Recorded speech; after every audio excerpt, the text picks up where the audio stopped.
সাবাস দাদু ভাই, আমি যাকে জব্দ করতে পারিনি তুই তাকে ঘায়েল করেছিস। তোকে ফেল করানোর বদলা তুই নিজেই নিয়েছিস। এতখানি ফাটিয়ে দিয়েছি। হ্যাঁ, হ্যাঁ, হ্যাঁ। বুঝলেন হুজুর, আপনার ওই বেলাত ফেরত ছেলে অরিন্দমকে দিয়ে কিচ্ছু হবে না। সারাদিন চাষার পোশাক পরে ঘুরে বেড়াচ্ছে।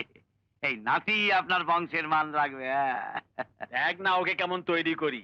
ওর নাম শুনে চাষার দল ভয় ঠক ঠক করে কাঁপবে। কারো কাজে খুশি হলে আপনি তো তাকে বকশিস দেন হুজুর, তা আপনার নাতিকে বকশিস দেবেন না? দাঁড়ান, বকশিসটা বাবা নয়, আমি দেব। যা দাদু ভাই, দেখ মা কি বকশিস দেয়।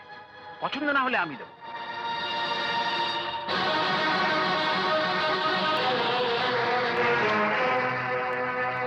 ও দাদু, ও দাদু, বৌমা, ও দাদু, দাদু, ও দাদু, দাদু, দাদু, পড়ে গেলাম। এ তুমি কি করছো? দাদু, বাঁচাও। বকশিস দিচ্ছি বাবা, যে যেমন কাজ করবে তাকে তো তেমন বকশিস দিতে হবে। দাদু, ও দাদু, দাদু, বৌমা, বৌমা, বলছি মরে যাবে। ও দাদু, ও তো এমনিতেই মরবে। আপনার প্রশ্রয় তিলে তিলে মরবে। আমি ওকে একেবারে শেষ করে দেব। এ বাড়িতে নতুন করে মহাজন তৈরি হতে দেব না। মহাজনের বংশধর মহাজন হবে না? হ্যাঁ, হবে, মহাজনই হবে। তবে আপনার মতো অর্থ পিপাসু মহাজন নয়।